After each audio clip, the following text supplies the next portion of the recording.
Okay, thank you, Miguel. So I thank you very much also for organizing this meeting so well. Also, you and your organizing committee did a great job. I had to do almost nothing, so didn't even respond in time sometimes, and everything still worked well. Thank you. If you looked at what I promised to teach you, maybe I promised it sometime. It's a one semester lecture actually, and I have to compress it to 1.5 or 3 hours, so it's a bit tough. I'm usually used to write on blackboards. I mean, I'm talking about cavity quantum electrodynamics, which was introduced. I mean, this paper of James and Cummings was submitted when I was born, so it's about the same age as me. So I'm used to blackboards, but I'll try to write on the screen here. So we will split split this into 2 parts. So the first part will be like the conventional lecture style, with writing and presenting the basics of the James-Cummings model, which half of you probably know very well, but maybe the other half not so well. And tomorrow we will go more to applications in my recent research. And in between there will be Andreas showing that experimentalists can now do a lot, which theorists, when they introduced it, thought it was just a Gedankenmodell for their discussions. But nowadays, people have realized this in the lab. And the basic thing is, so it boils down to something nowadays where we have a resonator, which yesterday we got a very beautiful introduction into resonators. So you need at least 2 mirrors, which somehow confine some field. And this field will create standing waves in this resonator. And as we have seen yesterday, beautiful modes will appear, which are the eigenmodes of these resonators. Could be closed volume or not. And somewhere in this resonator, we put an atom with an internal structure of energy levels. And this atom is coupled to the light field. I mean, in an ideal world, we would be finished. But of course, we know that mirrors are not perfect. So there is sometimes some photons escaping through the mirror. And sometimes, if an atom is excited, it will also radiate to the side and not only to the mirror. And we associate some rates with this. The bad thing is we get dissipation. The good thing is we know what's going on. If we would have the perfect James-Cummings model, it would not be good because it would do a lot of things, but we don't know. So we need to get some information out, but we can also put some information in. And so we can send the laser through the mirrors. And but we can also send some light directly onto the atoms. And yeah. We can see this on the other side. Oh, I see there's something cut on my. So I have to make a line. Where? How far do we see here? Here is my stop line. No. It's even further here. Here. Ah, okay. Yeah, and as I said, it's good to, I can shift this now into visibility. So the whole thing was started when the maser was around, and people tried to do some calculations for a maser on the quantum level. So the whole idea is to make the most simple, non-trivial model of interaction of light and matter. So it was really a toy model. And they didn't think a lot about really building this stuff. They thought that this could describe a maser in in a simple sense. The full theory was known, of course. Yeah, there is relativistic quantum electrodynamics, which was the real theory behind all of this. Lorentz invariant, relativistic. So you have a quantized form of the Dirac equation and the Maxwell equation, and but it's a mathematically complex theory, and you cannot hope to treat a laser within quantum electrodynamics in a reasonable way. But to still be able to study some of the quantum phenomena, so really quantum phenomena of light and quantum phenomena of atoms, this was boiled down to this toy model of Jaynes and Cummings, later on becoming known as cavity quantum electrodynamics. And so the idea was to study, so to say, quantum dynamics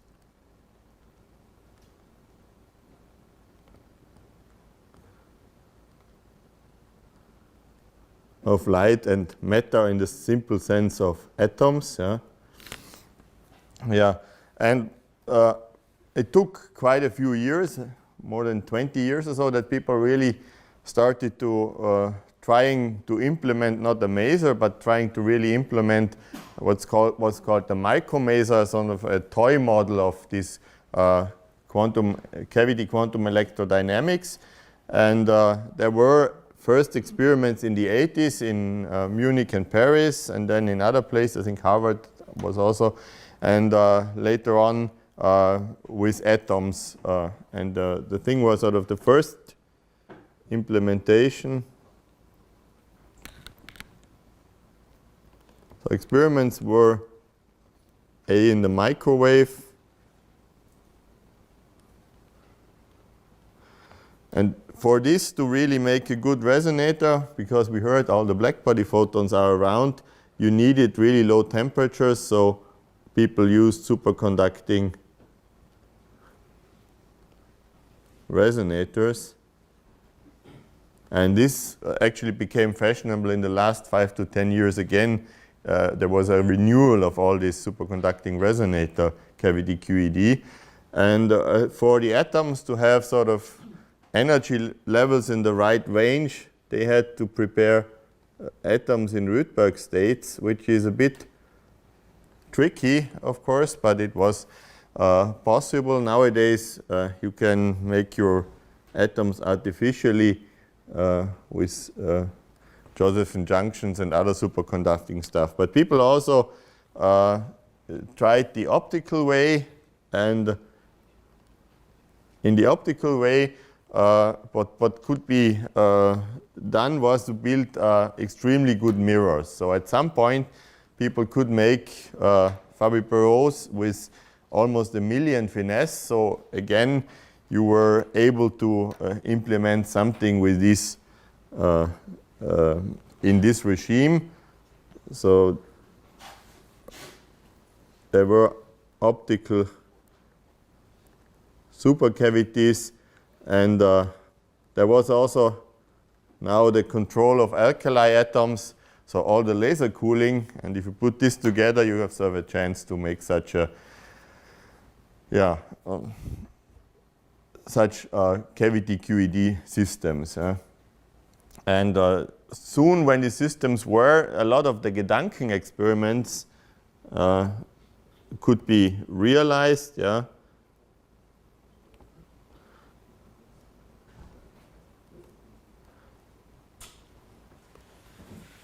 These Gedanken experiments were like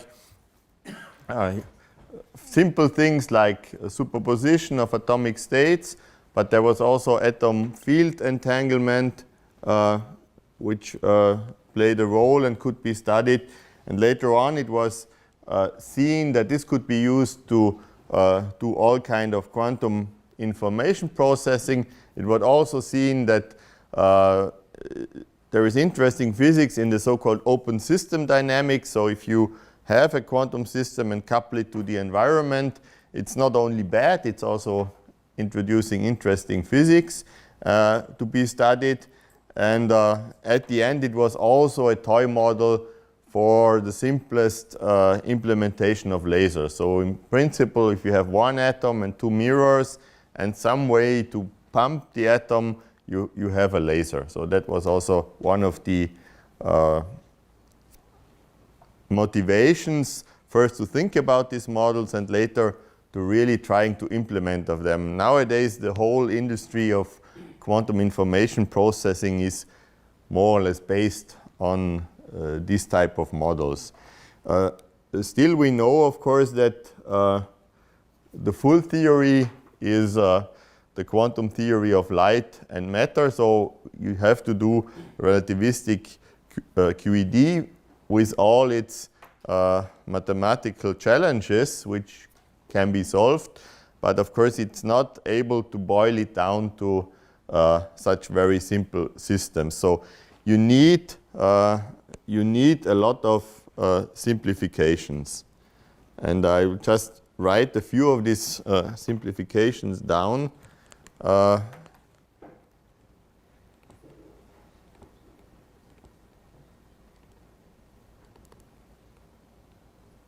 To transform sort of QED into something easily treatable. Yeah? First is that the experiments are fixed in a lab and the atoms are sort of slow. So we can relax a bit the full relativistic invariance and choose a fixed reference frame.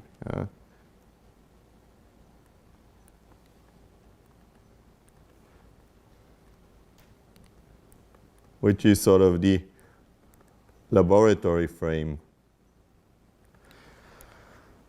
This helps a lot to simplify the things. Then we don't quantize the whole universe, so we choose a finite volume for our quantum theory. And this finite volume has the advantage that now we have sort of the longest possible wavelengths and the lowest possible frequency. So we have a cutoff in the infrared. And also, if we go to very high frequencies, we discard those. Those are not taking part in our dynamics. So we also cut off the high and low frequency part, and by this get rid of a lot of the divergences of QED already. Then we also assume that our atoms are slow in the sense compared to the speed of light. So they still can be very fast in the sense for the experiment, but they are sort of slow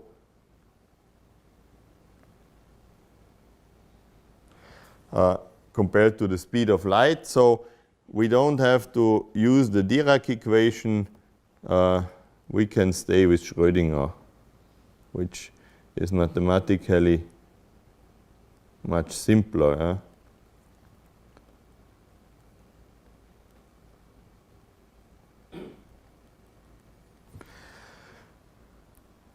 And then there is another simplification. So what we do is we make our quantum theory of light and we make our Schrödinger theory of the atoms, and then we couple them in perturbation theory. So we don't fully quantize the complete atom field, the coupled atom field system, but we assume we have sort of a quantized radiation field, and we have our atoms, and they are coupled in perturbation theory. So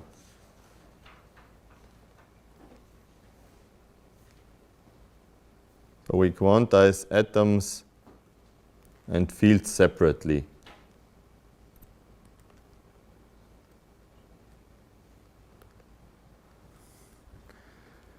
And the interaction is sort of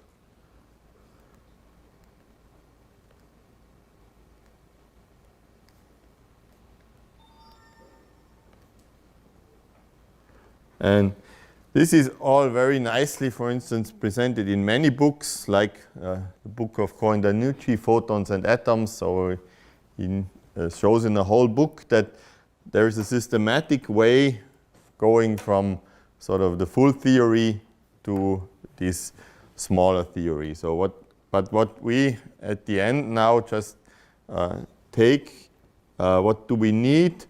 We need some quantized light field in a box,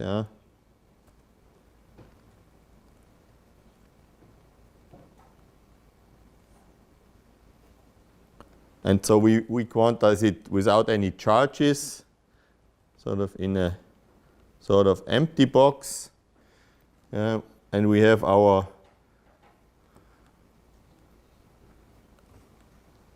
Schrödinger atoms here somewhere.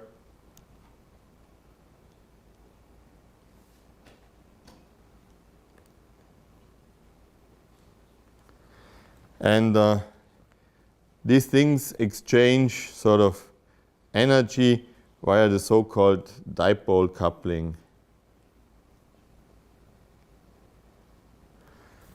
So this is actually the standard minimal coupling used in quantum electrodynamics, just in the Coulomb gauge, and using proper gauge transformations, we can transform this sort of unique minimal coupling between matter and light fields into this dipole form. So it's extremely quiet down back here. So is everybody bored, or is nobody following me? So please, in the latter case, you can complain. First case, I don't care. You can do something else. Okay, now let's see, can we do the, what do we do with quantized radiation field in a box? So again, we know we already have chosen a reference frame. Yeah? So we have an inertial system, and hence we can use electric and magnetic fields. So we don't have to use the electromagnetic field tensor to describe our radiation, so we can use E and B. So that's not an approximation, it's a choice of frame. It's only that when we change the frame, it's a little bit more work. Yeah? Than with the relativistic formulation, but it's more intuitive to work with E and B.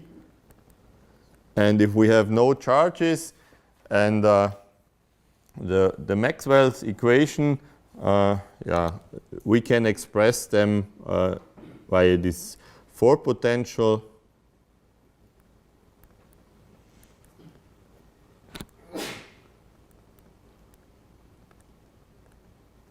So we have a potential phi of x and a vector potential which depends on x and t. Is there a cutoff on this side? No, there's no cutoff on this side. So we have these 4 fields, and just to remind you, the electric field is just the gradient of phi plus sort of the derivative of the vector potential, and the magnetic field is just the rotation of A. And we, for simplicity, choose the Coulomb gauge. So we assume the divergence of A is 0 and phi is time independent.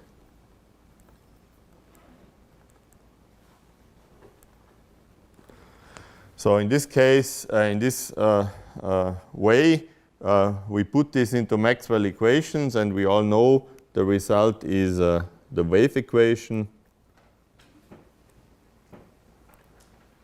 for the vector potential A.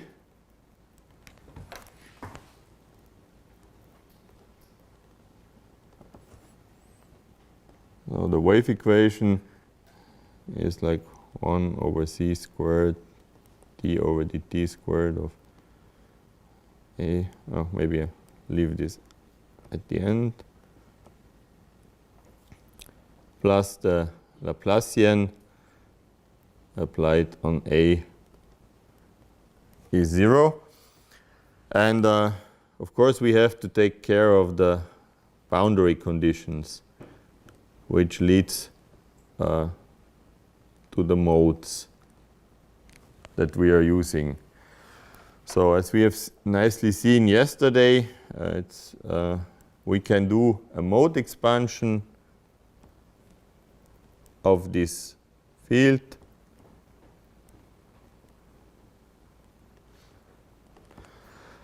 So this A, and now we have a finite volume, so it's a discrete sum. So there's only, these modes have numbers. And we saw the 0, 0 mode is sort of the one with the, well, actually 3 numbers. There's longitudinal and transverse numbers, but we put all these numbers into a single number k, and then there is some coefficient times this mode function, and as it's an eigenmode, its only time evolution is a harmonic time evolution. And we want our fields to be real, so we add the complex conjugate, and I might sometimes forget this, but it's always thought to be included. And this has sometimes the name A plus of x and t, although it has the frequency with the minus sign, we still call it the positive frequency part of the field. And as we have seen, the mode functions fulfill Helmholtz equation with the boundary conditions. Yeah. So the UK of x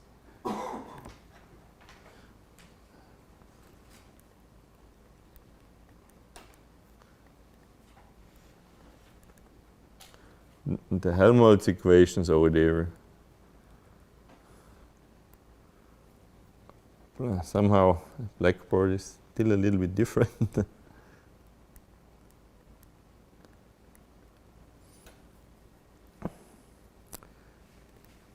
So we have sort of the Laplace plus omega squared over c times uk of x is 0 plus boundaries. Anyway, as theorists, we don't care too much about the shape of these modes. We ask our mathematician friends, and they tell us that these modes for any finite volume will find an orthonormal basis set. Yeah. These are, if we put this set together, they form an orthonormal basis set. So it's nice to calculate with them. And of course, the electric and magnetic field are also then proportional to these modes. So there is a mode expansion for the electric and magnetic field as well. I don't know if I have to write it. Maybe I have it on my manuscript, so maybe I write it. So if we write the electric field, it's I times sum over k, and then I now know why I write it. You do something which looks funny. You choose a prefactor of the form h bar omega k over 2 epsilon 0 times uk of x. That's really the mode function. And then what is left is a dimensionless constant times this harmonic evolution factor.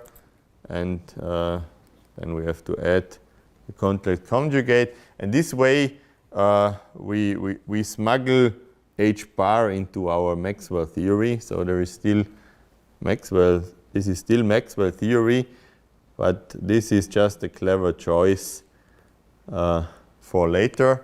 And now suddenly we have h bar in our theory. And we notice that this amplitude, so the amplitude of the mode, because it's a normal mode, has a harmonic time evolution.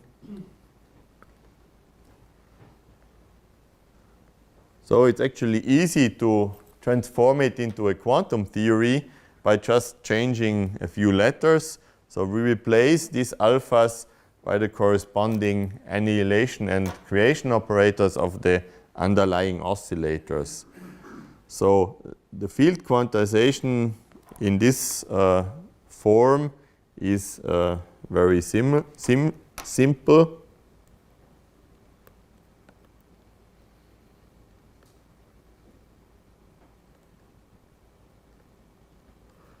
But it can be shown that it's exactly equivalent to the canonical quantization or Quantelung quantization as it's done, as it should be done by writing the proper commutators of E and B in the relativistic case, transformed to the right frame. So we end up exactly with the same, but this way the trick is sort of, it looks a bit simpler. So our alpha k's are just replaced by operators, and they are denoted by A. And sometimes I will write a hat to remind that this is an operator. Sometimes I will then drop the hat because physicists are notoriously lazy in writing unnecessary things. Yeah. Yeah. So we have these operators, and in order to make them harmonic oscillators, we have to sort of fix, is this, yeah, the commutation relations. So we want that all these A's commute for different modes, because our mode functions are orthogonal, so they're independent modes.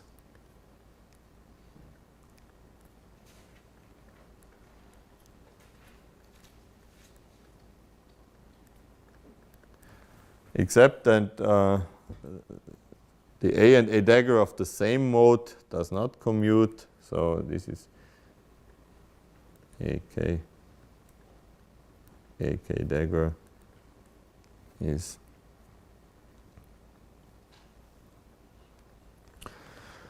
AK prime, sorry, there's a prime. Yeah. So that's not very new, but when we do this, we see that now the electric field transforms into a field operator. Yeah. So with the same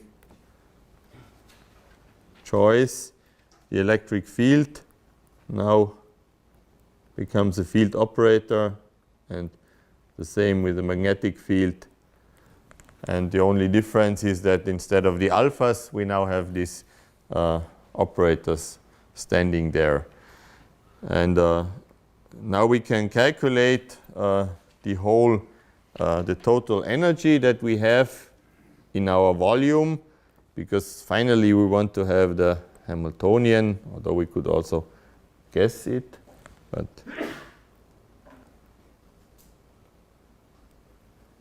if we calculate the total energy in the volume,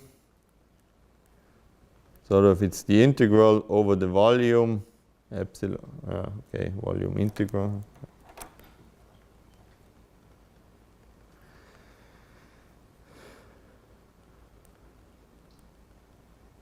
We have to square plus c squared, no, c b squared of x and t. And if we introduce now our operators here, and work out the integrals and use the orthonormality relation of the mode functions, we end up with the known Hamiltonian, which is then just 1/2 sum over all of these modes, h bar omega k, and there is a k dagger, ak plus ak dagger. So we get a very simple expression, and of course we know that with the commutator we can also convert this into ak dagger plus ak dagger ak plus 1/2. So that's the standard form. So we have now our Hamiltonian for the field in the system. So this is h sum over k, h power omega k, ak dagger plus 1/2. And we change the name. So what we in the harmonic oscillator call an excited state, we now call a photon. So X excitation is a photon. Yeah. So the excitations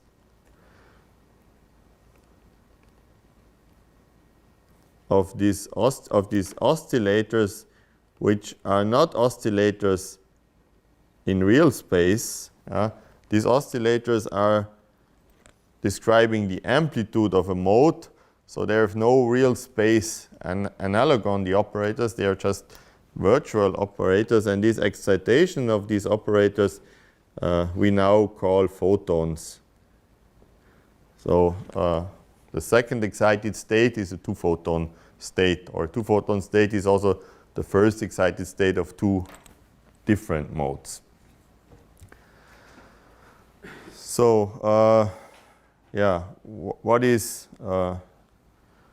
what if we now go to this extreme simplification of Janes and Cummings, saying that we now consider only a single field mode. So the simplest limit is sozusagen only one mode, and so the harmonic oscillator, the Hamiltonian, which we later use for our James-Cummings model, is just this one, and we sometimes even forget about the 1/2 because it's just a constant. Of course, a constant has interpretation in terms of vacuum field energy, but that's already not very useful anymore in this simple form of the theory. But what we notice, if we look at the electric field now, so the electric field operator has some prefactors, but at the end it has a mode, it's proportional to the mode function. I have to create a bit of space here. And it's linear in the A and A daggers. So it is something like A plus A dagger, because if we have one mode, actually we don't even need the index K anymore. The same thing is that the magnetic field, it now depends a bit on the choice of the phase of the mode functions and the origin of time, which one is which, but the magnetic field is then proportional to A minus A dagger times I. One could also do it the other way around, it doesn't matter, but what we see is, we know from the normal oscillator that this is something like our X, and this is something like our P. So the electric and magnetic field play roughly the role of a position and momentum, or in a more general form, quadratures of the electromagnetic field. Now we can just claim a few things to look at special states. So now we have the operators. It's interesting what is sort of the wave functions or the states of our field. And this would be at least one lecture of its own. Yeah.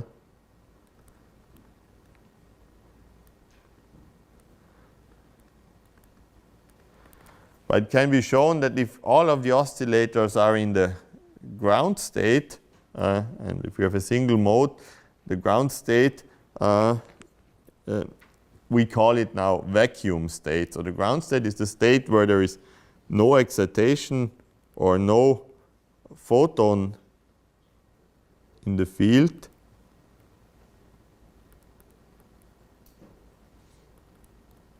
We usually write it as a cat with a 0, meaning sort of there is no photon in the field, and we give it the name vacuum state. And we see that this vacuum state, of course, has no photons, so the expectation value of the energy is 0 or 1/2, depending whether we take the 1/2. Yeah, it has no photons, and it has no field on average. Yeah. So generally, for any state with n photons, we can show that the field expectation value is 0. So we have sort of the nth state of the system, which is our n photon state. Yeah, we know this n photon state now has the energy of h bar omega times n, and I'm sort of now ignoring more the 1/2 here, because this is a simpler interpretation then. I don't have to write the 1/2 all the time. So the energy of this state has n quanta, but the expectation value of the electric field, so we have to write n, and then we have this sort of a plus a dagger inside here. So actually it's only a proportionality. I leave out for brevity all these things, but we know that the a and the a dagger, they add or remove one excitation, and the eigenstates are orthogonal, so there is no field. So no matter how many photons there are in the cavity, on average there is no magnetic field and no electric field. That's maybe not so surprising, but so because we know that the phase uncertainty, there is a sort of phase energy uncertainty relation for electromagnetic fields, and if we fix the energy, we cannot know the phase, and that's why our field expectation values are all 0, but we can calculate the variance of this one. Where did I calculate that? So we can calculate the variance of the electromagnetic field operator in an n photon state. Yeah. And we see now, after some time, so we have still this h bar omega in front from the square of this factor that we choose, but there is an n, and now we have to calculate the square of this, and we see that now we have terms where there is a and a daggers. So this whole thing is proportional to the photon energy, and then we get sort of 2n plus 1 here. So we get an uncertainty in the electromagnetic field. So there are field fluctuations which grow with the number of photons. So if we have a high photon number eigenstate, it has no average field, but it has enormous fluctuations. But the funny thing is that also for the n equals 0 state, we have fluctuations which are called the vacuum fluctuations. So this is new from Maxwell. Maxwell, if there is no energy, there is no field fluctuations. In a quantum field, we have in principle no energy because we have left, and this is not a consequence of the 1/2. Yeah? So if we put the 1/2 in here, it does not change anything. Yeah? It's a consequence of these commutation relations. So what we get when we quantize our field is that the vacuum state has uncertainty in the E and B field. Yeah? Small clarification maybe for the student. I have the impression that at the beginning you were implicitly working in the Heisenberg picture when you quantized the field first, and then when you introduced the quadratures, and from that point on you seem to have switched to the Schrödinger. Yeah, that's true. To clarify, so this will even go on later in the lecture every now and then, that the field operators down here are constant. So in principle the e to the I omega kt is still in the a's in the second part. I just only can state this here.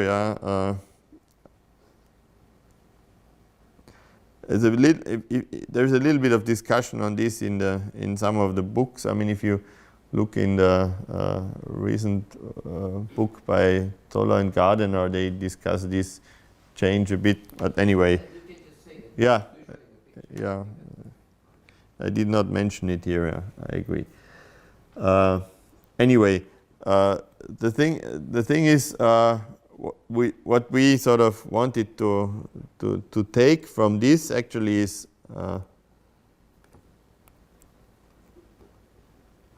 more or less the only the key things is that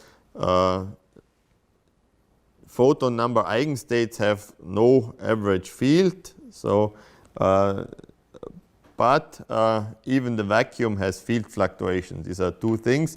So it's obvious that this is not really the way to go to the normal classical Maxwell field. And so for this, and I cannot give a lot of details, one introduces a new type of states, which are the coherent states.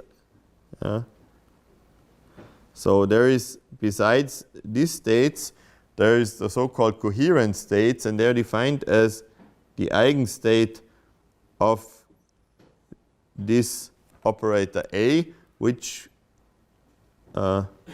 we know from definition is not a Hermitian operator, so its eigenvalues are in principle complex numbers. They don't even necessarily exist, but they exist, so we can define states of this form.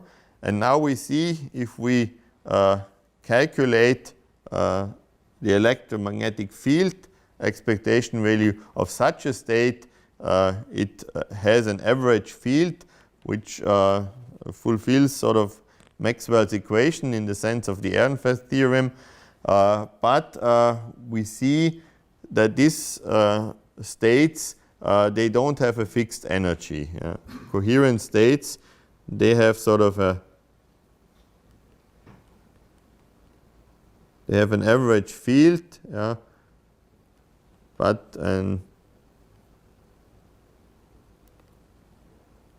uncertainty in energy, or which is as an uncertainty in photon number. So they have photon number fluctuations, uncertainty in energy or photon.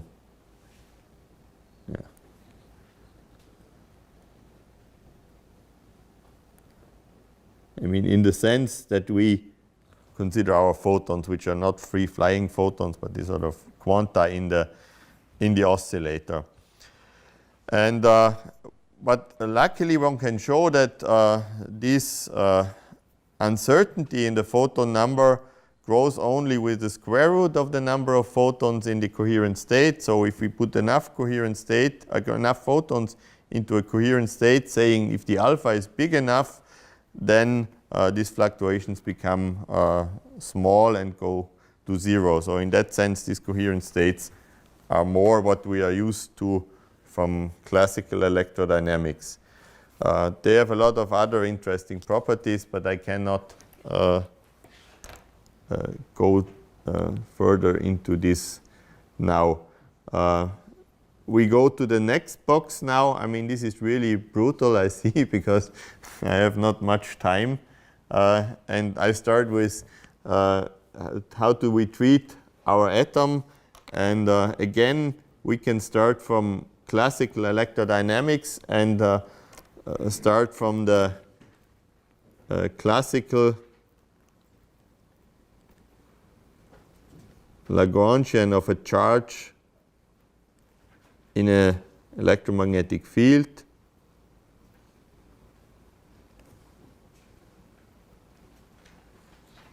And I cannot really, I mean, this.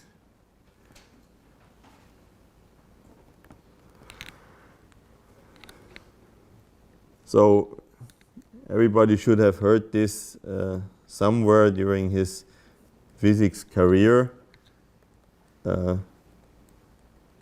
So in terms of this potential before, we can write the Lagrangian of this form called minimal coupling form. And if you, there's velocity here, if you derive the corresponding equations of motion for the particle, you get the Maxwell-Lorentz equation for the moving charge. So this is consistent with classical electrodynamics, and without any much talking, we can convert this into a Hamiltonian form and then into a Hamiltonian.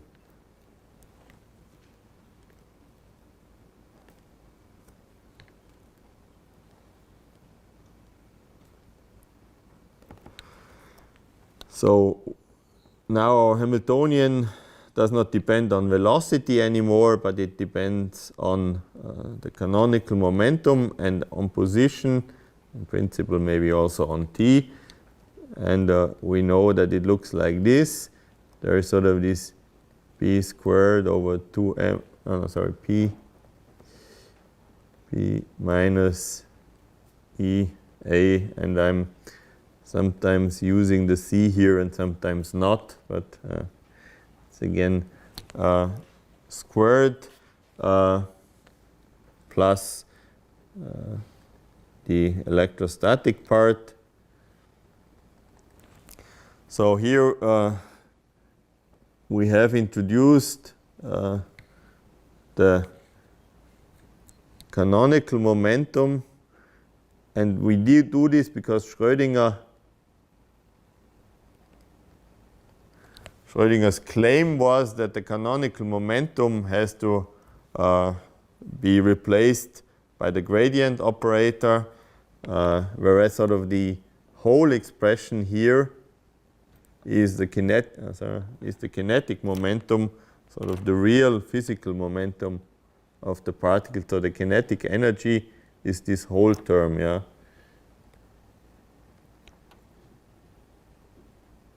Sometimes also called pi, but not so important.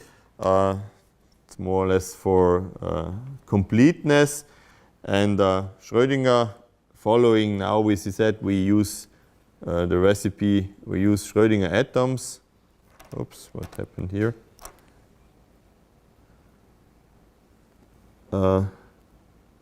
Told us to replace x by a position operator and p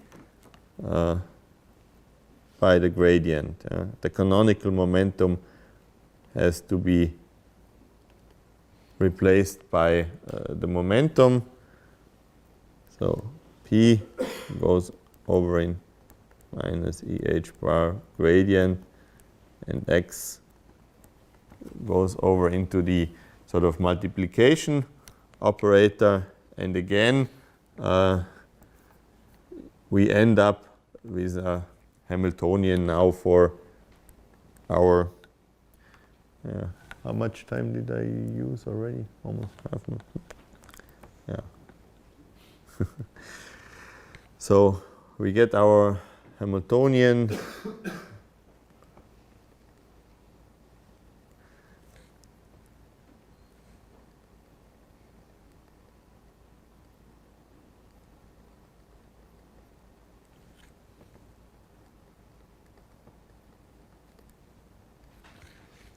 and in principle, what I ignored up here, we still have the Hamiltonian from the field, which we sort of add without too much discussion here.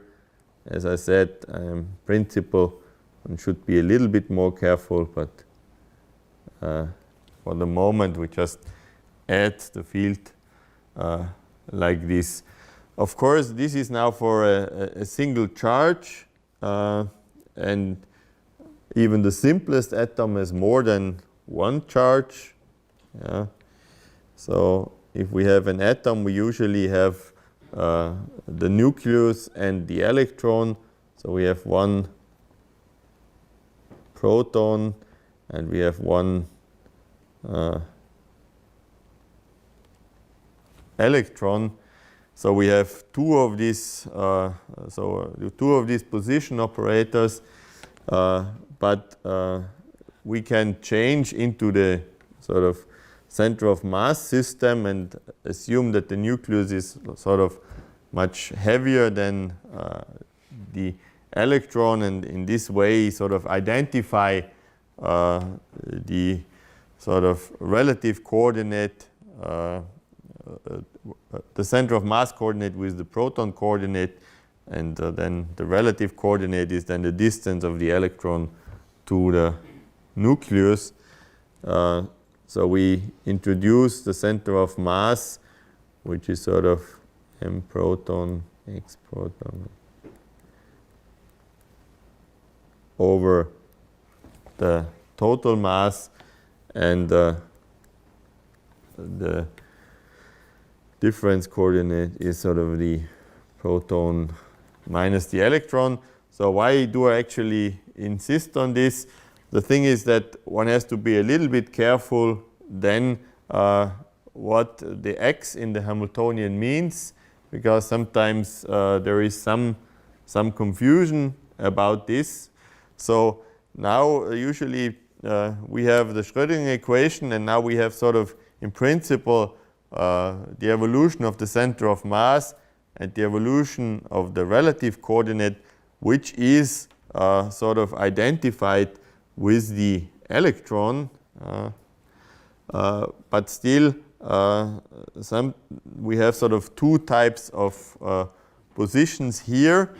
But if we are sort of in the sort of infrared or visible range, so even for microwaves, so up to the visible, we know that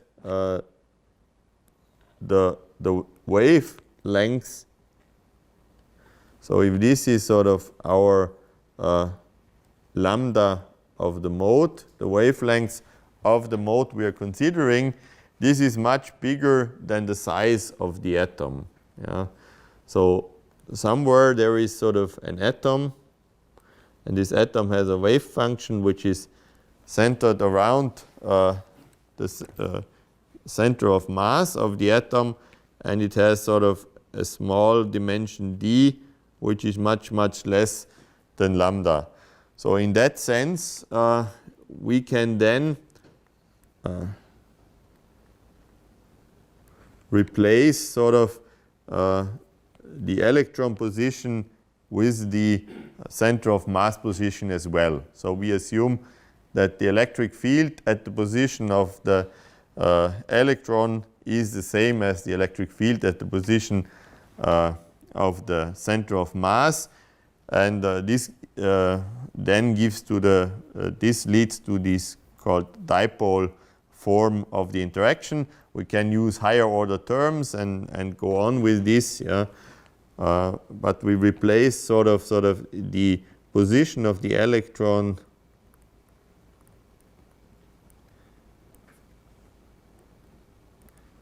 with sort of the center of mass position, we only have to be careful when we do derivatives, because the derivative still has to be done with respect to the relative coordinate. So when we do all this, we end up with the Schrödinger equation for our atom in the field.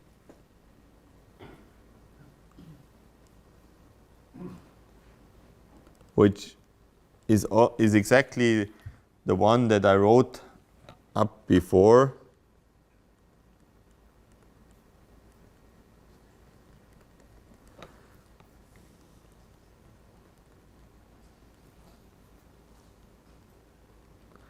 And now here we have the gradient with respect to the relative coordinate. And we have then the electromagnetic field potential in principle at the position of the electron, but we replace this sort of with our center of mass position approximately squared, and we assume that sort of the derivative of this potential with respect to the electron coordinate is also almost zero, so there is no sort of gradient here in the there is no difference in the field between the nucleus and the electron, and then we still have the Coulomb potential, which contains the relative coordinate and the whole thing times psi of small r and t, sorry. Yeah, so now we can reorder this a little bit. It's a bit of reordering. So we take the Laplacian here and the Coulomb potential together. So the Hamiltonian here has now this standard Laplacian plus the E squared, or actually E bar squared over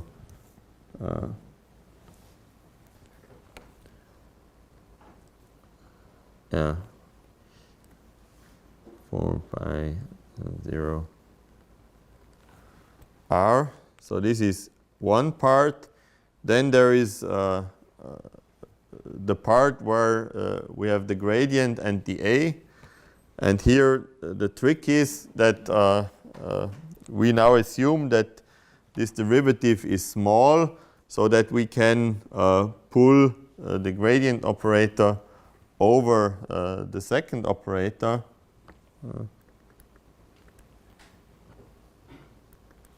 So there is an e to the m, and the 2 is gone, and we can write it in this form times,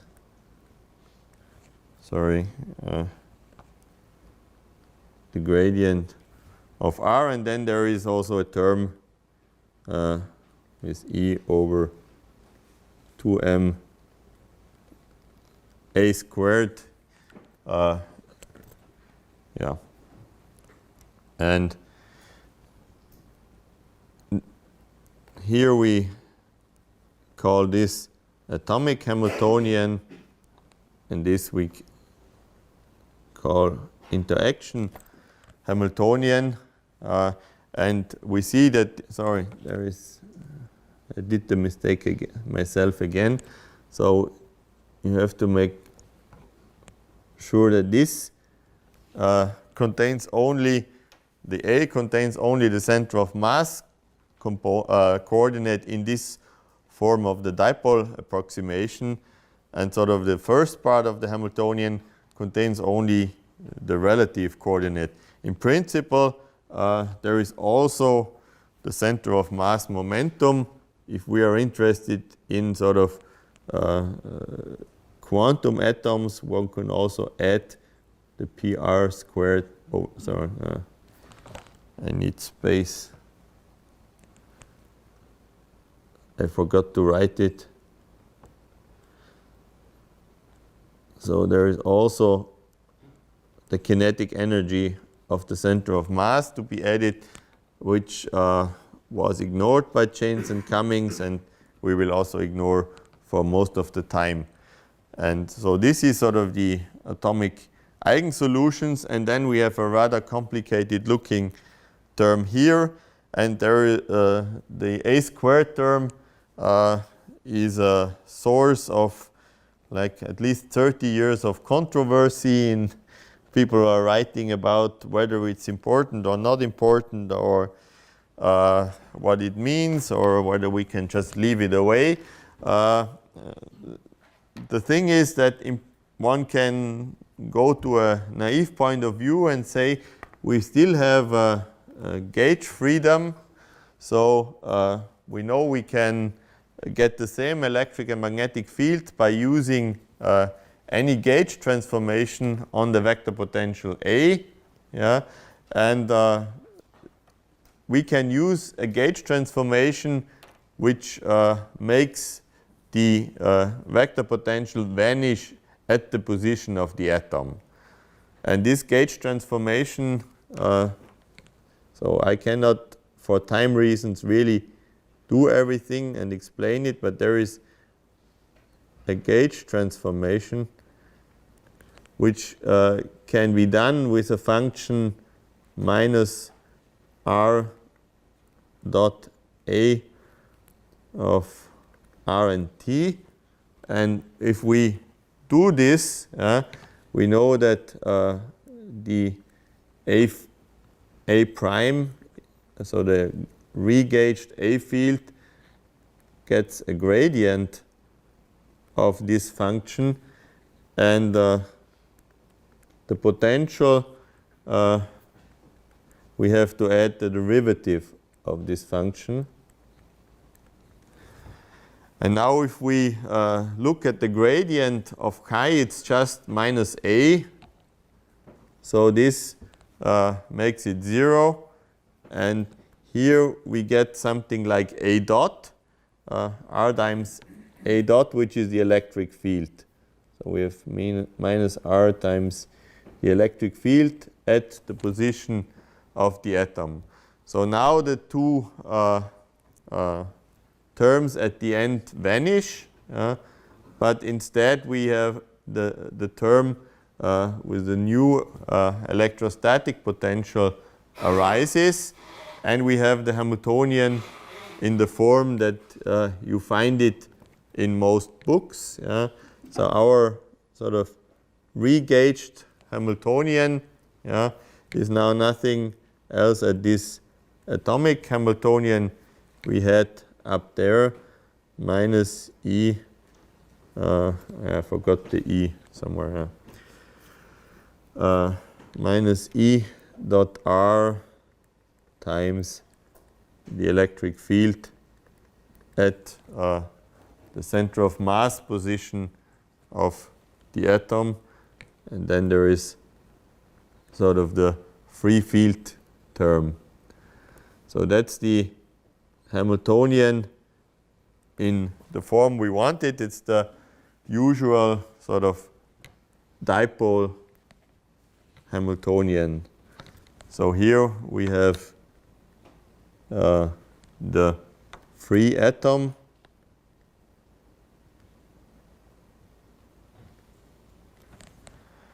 that's the free field, and that's so-called dipole interaction. If we call E dot R the dipole moment operator of the atom, we have the known mu dot E interaction. There is a bit of debate whether it can be done this way or what to do, but in principle it's more or less an easy way to derive this. So now I used, not too slow, but okay, what's the next step? Let's see. So at some point I will switch to the other presentation style, but I think I can still go on a little bit in a more conventional way. So now we assume somehow we are good mathematicians and we can solve the Schrödinger equation of our atom somehow. So, oh sorry, that's wrong.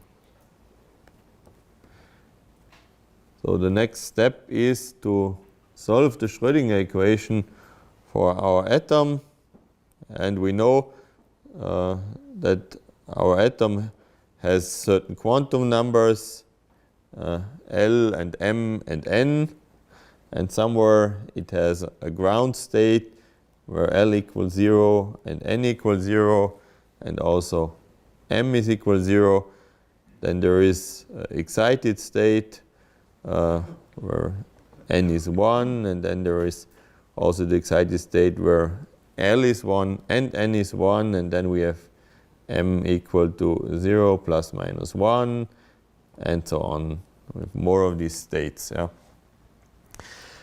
But we assume that our cavity mode has an energy which only fits to the energy between n equals 0 and n equal 1, or any other chosen n. And also we know that our dipole moment sort of is non-zero only if we change the parity, mu. So this operator has parity minus 1. So basically we now, from all of these states, only need a few, and in the most simple case only 2 in our interactions. So in principle our principle sort of the atom has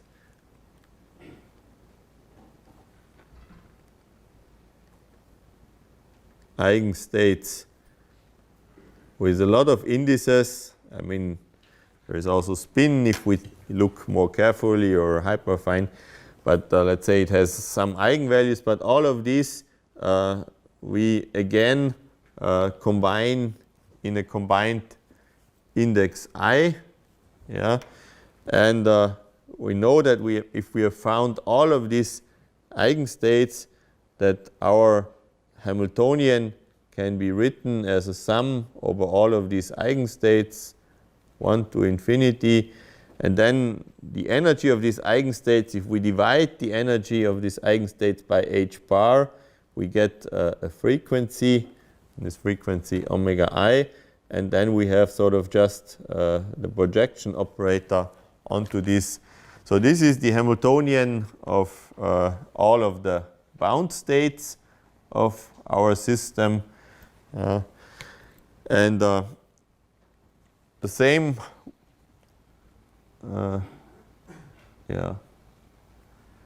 and we know that, like for the cavity, that they form an orthonormal basis for the bound states of our electron system. Then we can also see that this dipole moment operator can be expressed in this basis. So this dipole moment operator can be written in the form that we write the unit operator to the left and to the right of this dipole operator, and assume that we only consider the Hilbert space of bound states, where this sum is the unit operator, and in this way we can write this as a sum over ij, and then there is sort of transition operators ij, and then matrix elements from mu ij, where this mu ij is sort of and I hope I didn't mix the order, but otherwise you have to reorder this. And we only take I not equal to j, and these are the dipole matrix elements. And now we are sort of can write down this total Hamiltonian in this eigenstate basis plus sort of the mode basis of the electromagnetic field that we had before. So the whole exercise was to write down this Hamiltonian as a sum over all atomic states, h bar omega I, times sort of the projection operator on the ith states. Then we have the sum over all our field modes, h bar omega k, and we have the ak dagger ak. And then we have sort of this, we expand the electromagnetic field in terms of A and A daggers as well. So we get a sum over k, and also sum over I, j, let's see. Okay, that gets a complicated sum, so it's too much writing. So what we have here is sort of this mu dot E of R of t.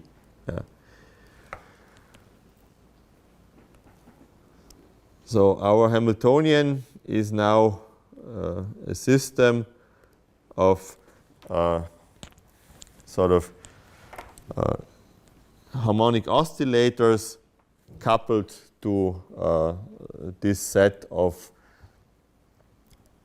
states of the atom. And the idea of Chains and Cummings was just to use the simplest possible form of this.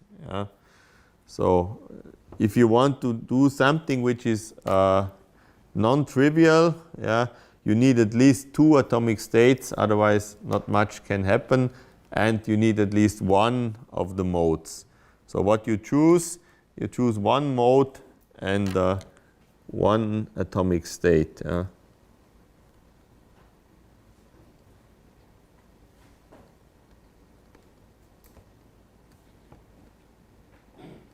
The simplest non-trivial state is one field mode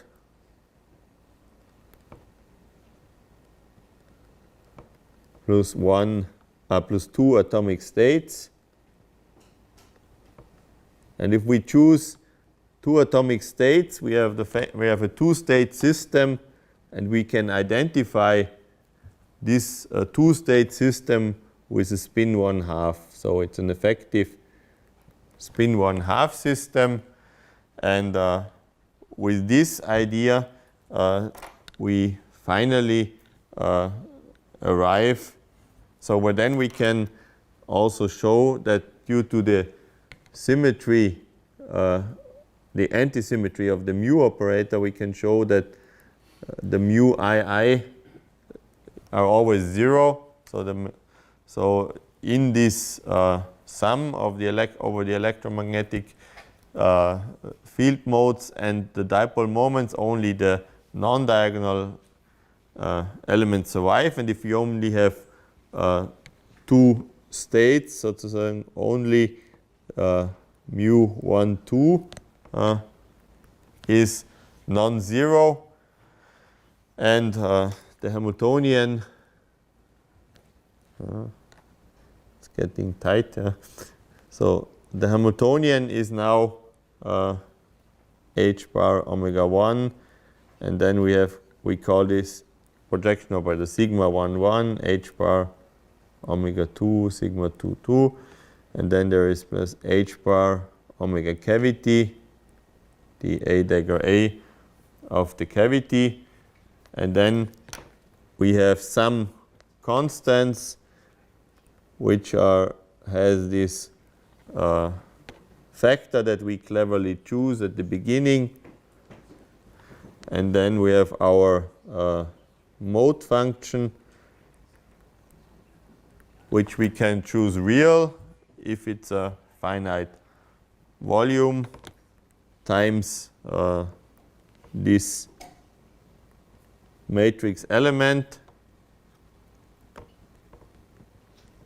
1 2, which projects out sort of only the part of the field in the direction of the dipole, and the rest is just the sigma 1 2 plus sigma 2 1. I have to define this, or did I? No, I didn't. And then there is from the electric field, depending on whether we pull the I in front or not, we have an A minus A dagger or an A plus A dagger put here. And this whole stuff out here, we usually abbreviate by 2 g of x, so an effective coupling constant. And to make the definitions complete, the sigma ij are these operators, the transition operators where I is equal to j. Now we can choose we can choose the energy in a way that the energy is, the zero energy is in between the two eigenstates, and with this the first part converts into the well-known sigma z Pauli matrix, and we end up with the Jaynes-Cummings Hamiltonian A dagger A plus h bar omega atom, oops, sorry, well, sigma z over 2 plus h bar g over 2, and there is the a times sigma plus, actually there is 4 terms, a dagger sigma minus, and then there is sort of the a dagger sigma plus the a sigma minus. And then the last thing we have to do is so-called rotating wave approximation, which means that if we look at those terms, the time evolution of those terms, we see that these last, of course, the last 2 terms, they will rotate fast, yeah.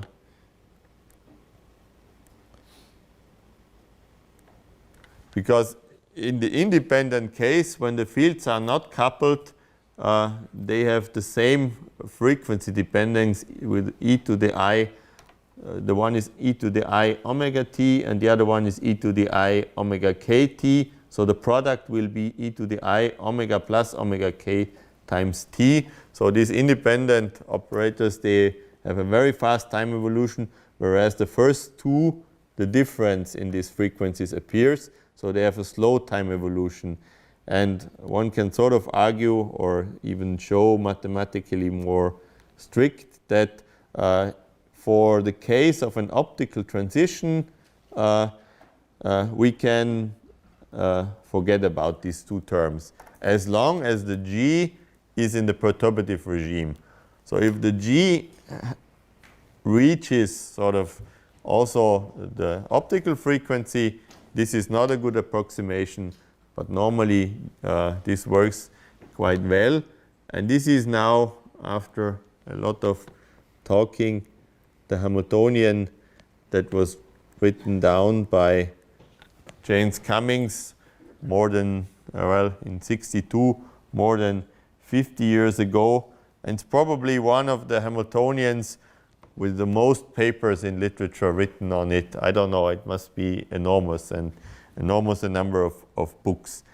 And in the last 10 minutes, I want to discuss the consequences of this, but as it's impossible to do this, I can't write that fast.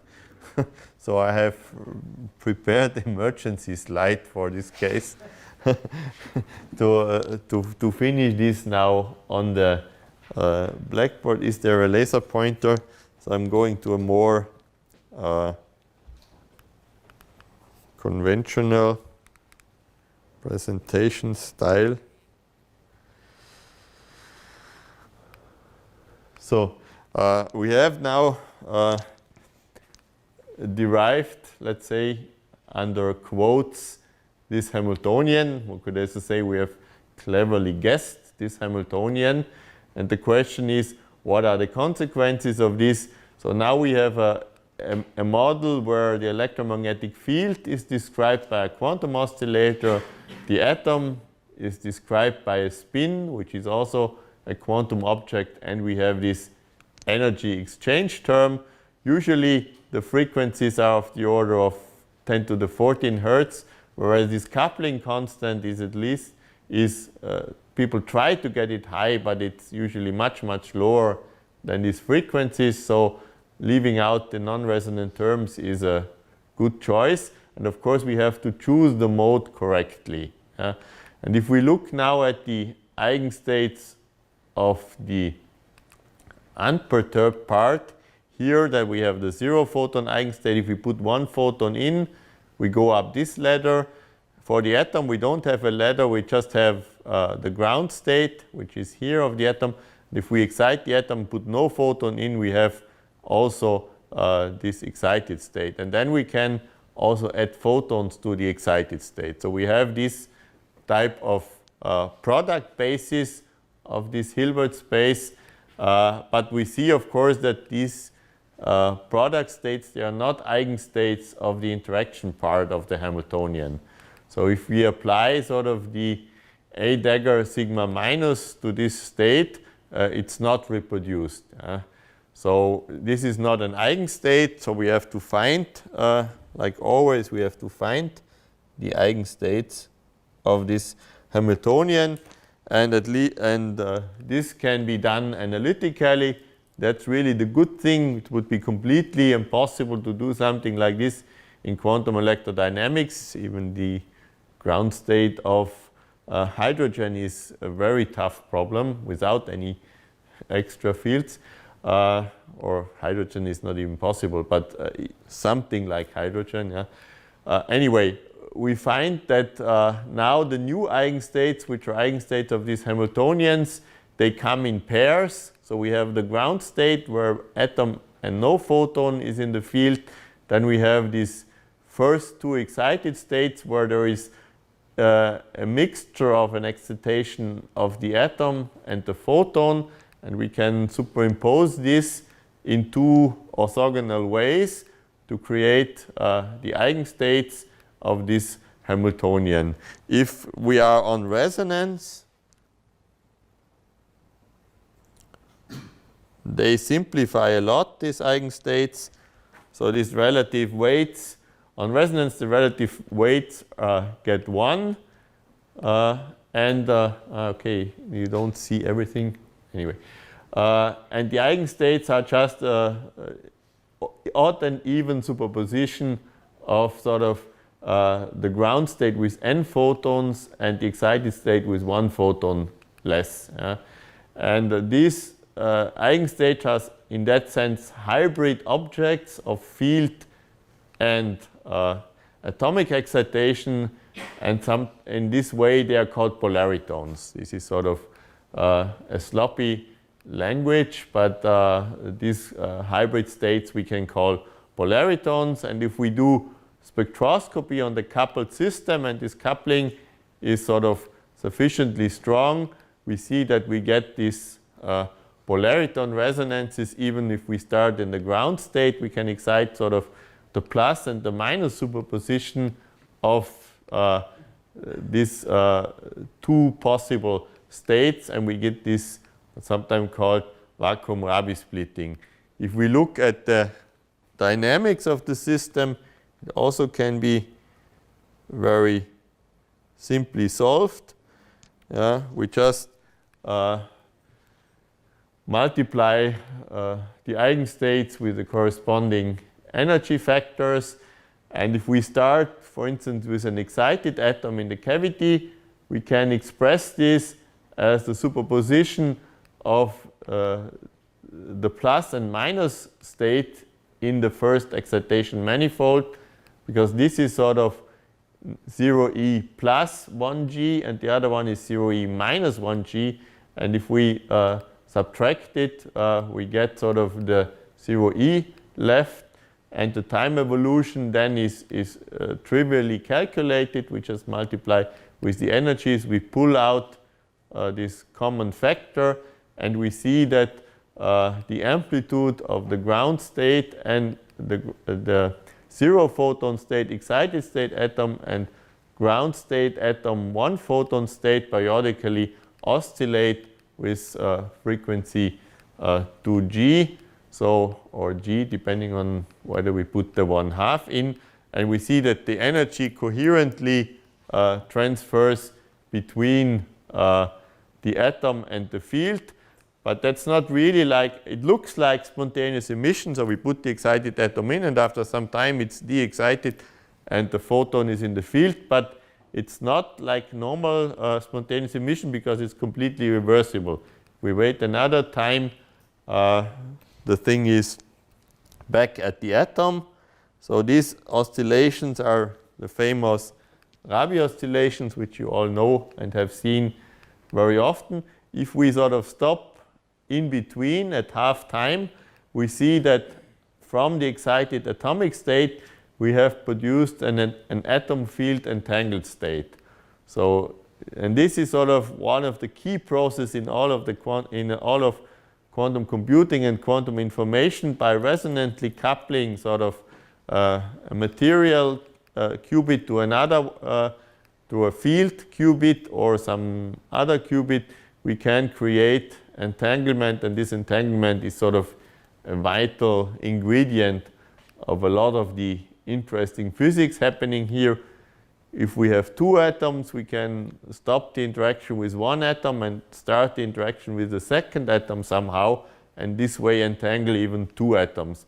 And all of this has been done in very beautiful experiments in Paris, and Serge Roche and others partly got the Nobel Prize for setting up such a system and doing all this in an extremely controlled way.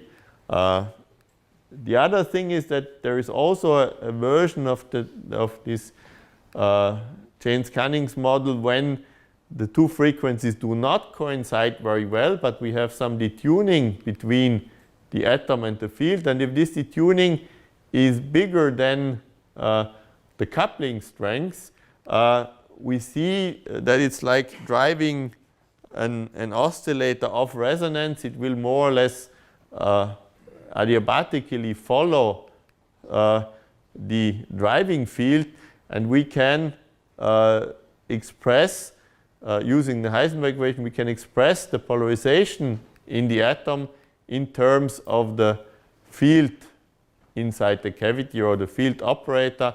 I mean, this is really a bad equation from the point of view of a mathematical physicist, because we have operators on two sides which act in different Hilbert spaces, and we put an equal sign here. So it's a bit terrible, but if you know what you're doing, it means that this is restricted to the Hilbert space of correlated states. So only states are allowed where where the expectation value of the dipole moment can be related to this expectation value. So this, if there is other states involved, then of course this equation is complete nonsense. But anyway, we can do this, and stack this in again in the Hamiltonian, and now the interaction doesn't look like the conventional Jaynes-Cummings interaction anymore. We now have a dispersive interaction between the photon number and the excitation, and this is mainly the limit where Andreas will be working in after the break. So if you have atoms in the cavity which are not resonantly coupled to the field mode, we get this type of dispersive interaction. And tomorrow I will also mainly concentrate on this type of interaction if we include the center of mass motion. So to make this more interesting, we have to include the center of mass motion. But what we get here is that depending on the photon number, we get a phase shift in the atom, or depending on the atomic state, we get a phase shift in the mode.